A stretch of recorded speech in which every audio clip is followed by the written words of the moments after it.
The judge looked me straight in the eye and said, "We're ready to make a ruling." My stomach dropped. I couldn't breathe. My hands clutched the table so tightly, I felt my nails dig into the wood. I thought this was it. I thought I was about to lose my son. Then, out of nowhere, my 6-year-old son, Theo, stood up from the gallery. He walked to the center of the courtroom, holding a piece of crumpled paper he had folded into his Spider-Man backpack that morning.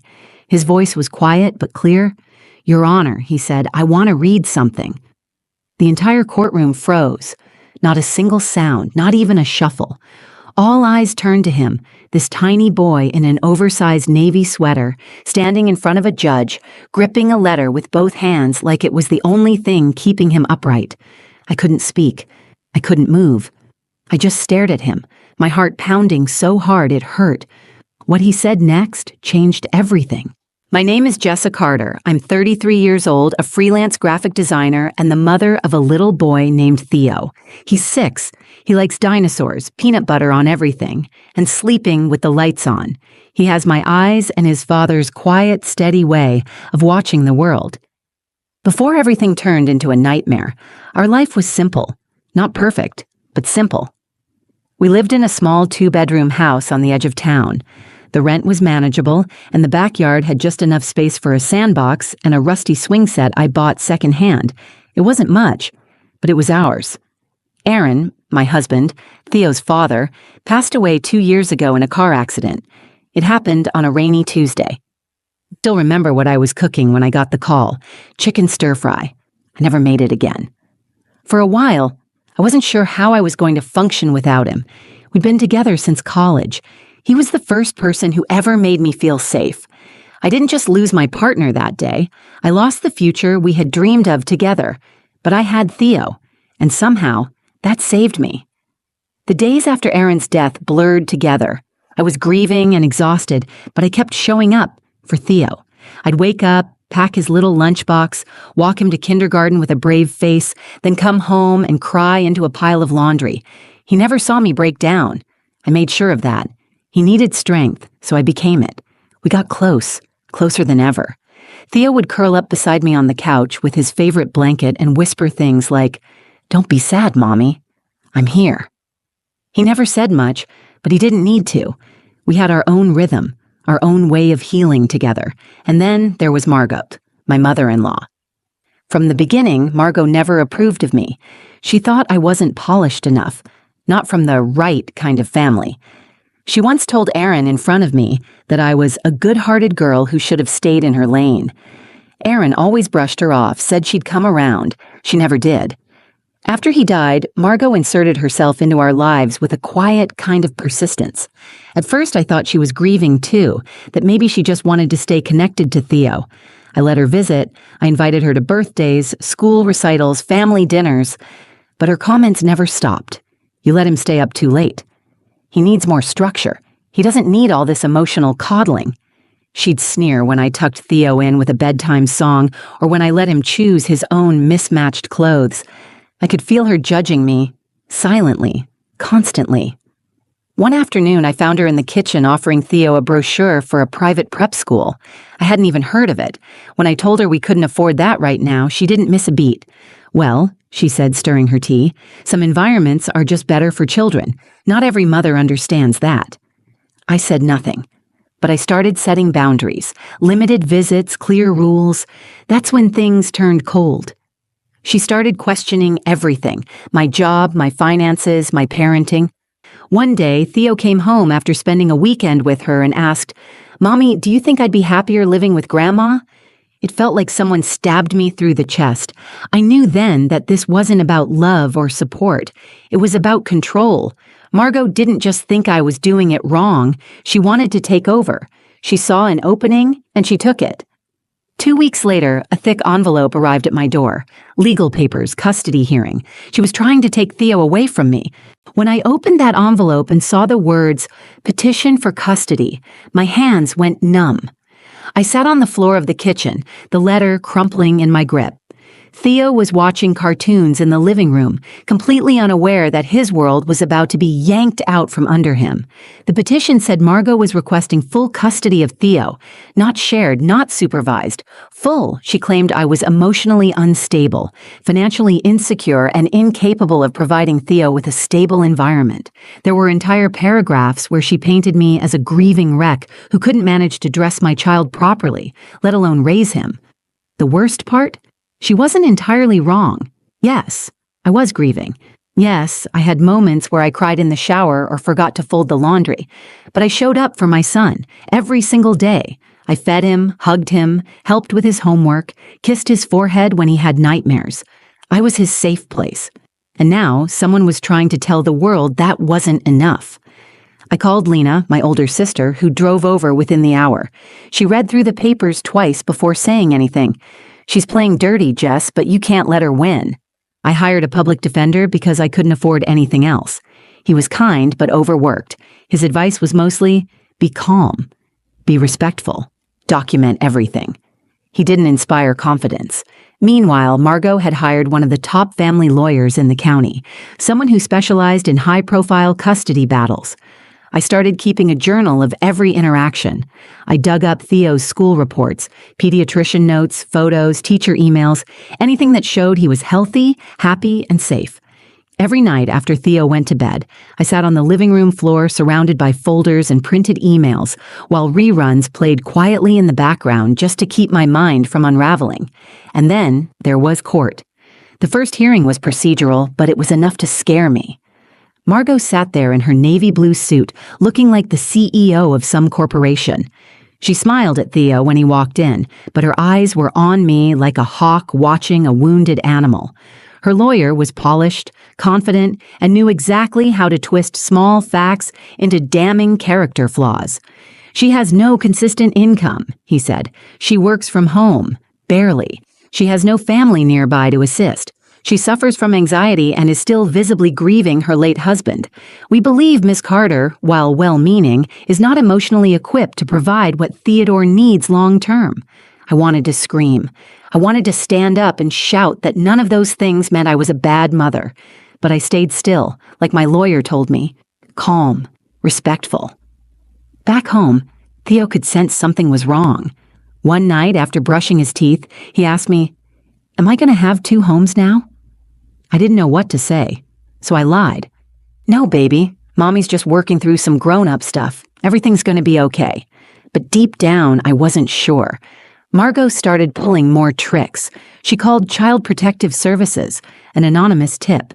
Someone had claimed I left Theo alone during the day. A caseworker showed up, unannounced, while I was in the middle of a client Zoom call.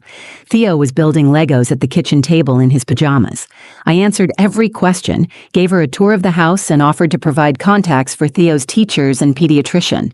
She left politely, but her presence lingered like smoke in the air. The next night, I locked the door and cried into the laundry basket. That week, Theo drew me a picture.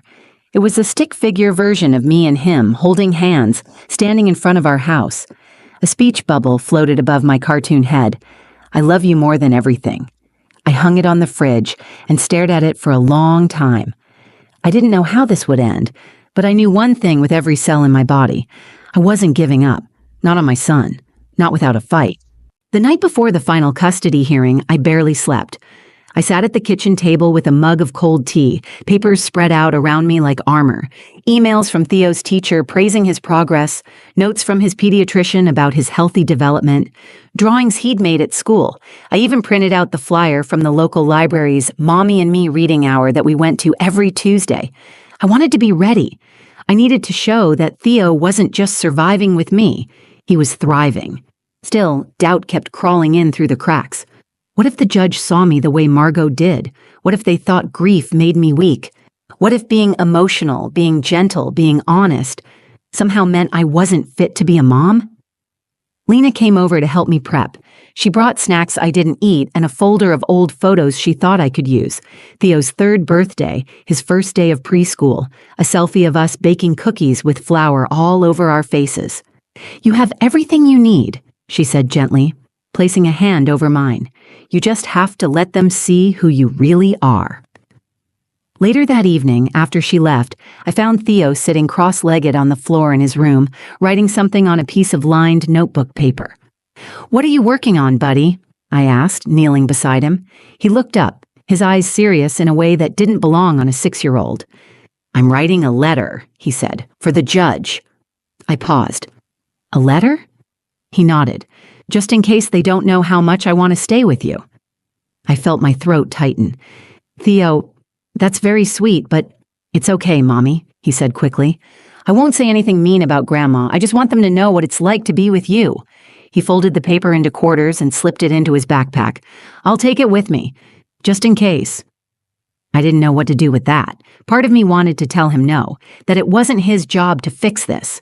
But the other part, the one that knew how smart and gentle and deeply feeling my son was, just nodded and hugged him tight. The next morning was cold and gray. Theo wore his favorite navy sweater, the one with the little dinosaur patch on the sleeve.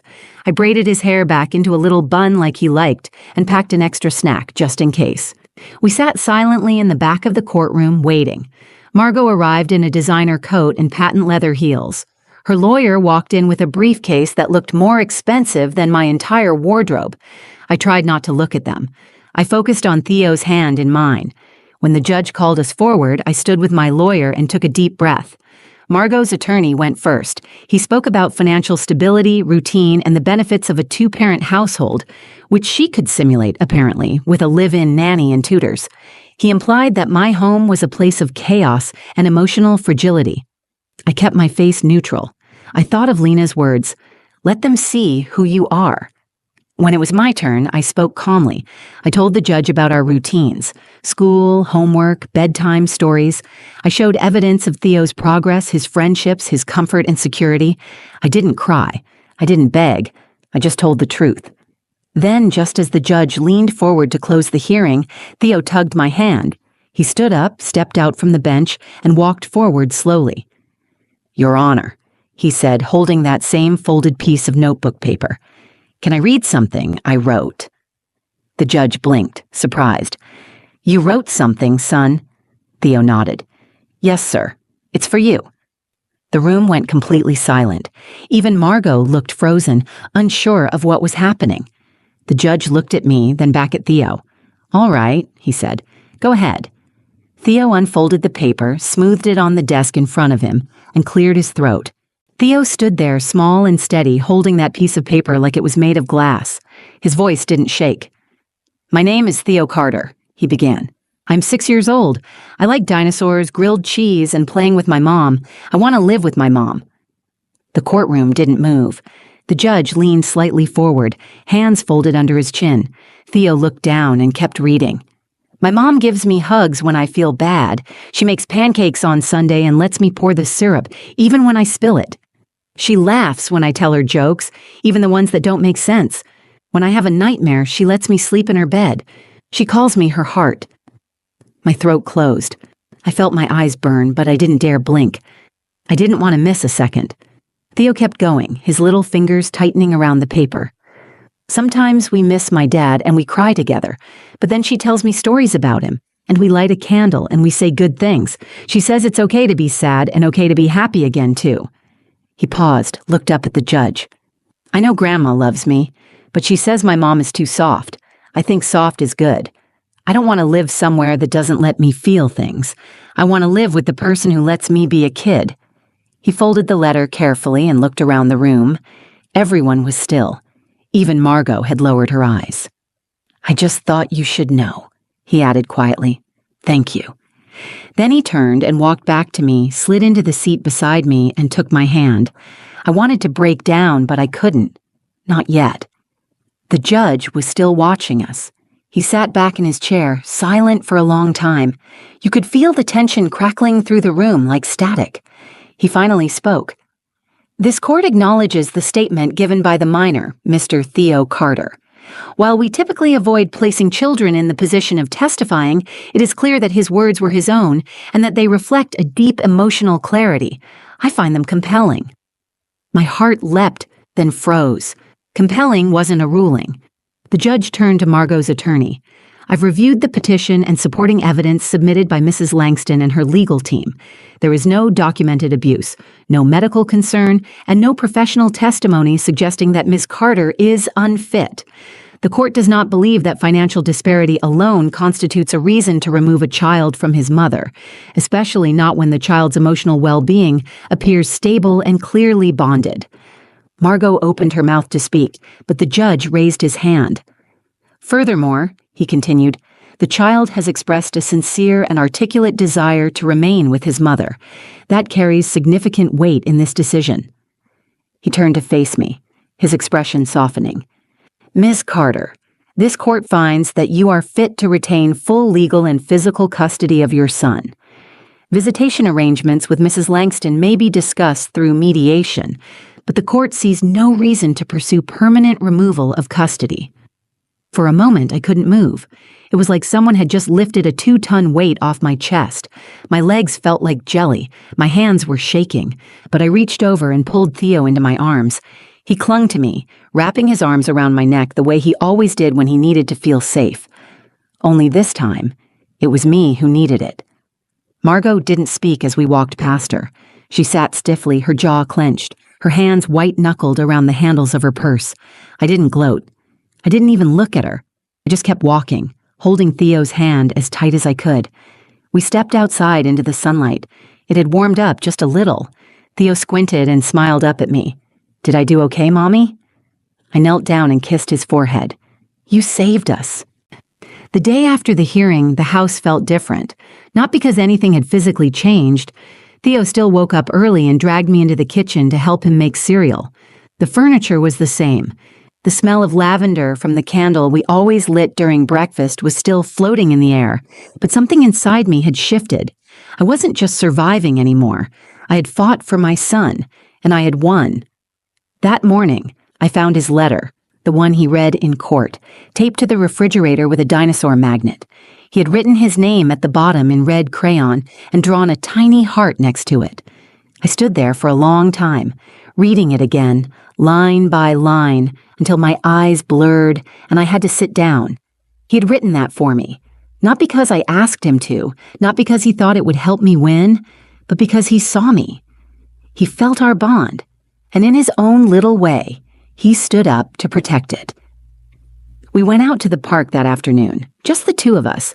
I let him stay on the swings way too long and bought him an ice cream even though dinner was only an hour away. When we got home, he asked if we could call his dad's old number and leave a message like we used to. I held the phone to his ear as he whispered, Daddy, the judge said I get to stay with Mommy. I was brave, just like you. I couldn't hold back the tears that time. I think people underestimate what kids understand. They think being young means being unaware. But Theo knew. He felt the tension. He saw the stress on my face, heard the whispered phone calls, noticed the nights I lingered too long by his bed. He picked up on everything, and still, he chose hope. He chose love. We met with a court-appointed mediator a few weeks later to discuss Margot's visitation rights. It was tense, but civil. I agreed to supervised visits once a month, not because I wanted her in our lives, but because Theo did love her in his own way. And I didn't want to teach him that love had to come with hate attached. She never apologized. Not for the custody suit, not for the lies in court, not for trying to dismantle the life I built, but that no longer had the power to break me. I realized something important through all of this. Being a mother doesn't mean being perfect. It doesn't mean having the biggest house or the best job or always knowing the right answer. It means showing up, even when you're exhausted. It means putting someone else's needs above your pride, your fear, and your pain. It means giving love freely, even when you're not sure it's enough. Because to them, it is enough. There was a time when I thought being soft made me weak, that if I cried too much or held Theo too tightly, I'd be proving Margot right. But now I see it differently. Soft doesn't mean weak. Soft means safe. Soft means strong in the places that matter most. Theo taught me that. I sometimes still wake up in the middle of the night, worried the court ruling was just a dream. I tiptoe down the hall, peek into his room, and watch him sleeping. legs tangled in the blankets, mouth slightly open, one arm hugging his stuffed tiger like it holds the secrets of the universe. That's when I exhale. We're okay. More than okay. We're whole. If you're a parent or you've ever fought to protect someone you love, you know what this feels like. You know the panic of being powerless and the fire it lights inside you. You know what it's like to be underestimated, dismissed, and told you're not enough. But I hope you also know that your love matters, even when it's quiet, even when it's questioned. And if no one's told you today, you're doing better than you think. If this story touched you, if it reminded you of someone you love or something you've had to fight for, I hope you'll take a moment to like this video. It helps more than you know. Share it with someone who might need a little hope today, someone going through a custody battle or just trying to hold their family together one day at a time. And please, leave a comment below. I'd love to hear your story. Have you ever been told you weren't enough? What did you do? How did you rise? Finally, if you want more true, powerful stories like this, stories about strength, love, and the moments that change everything, subscribe to the channel. Hit that notification bell so you never miss what's next. Thank you for being here, for listening, for caring. From one heart to another, take care of yourself and hold on to your people.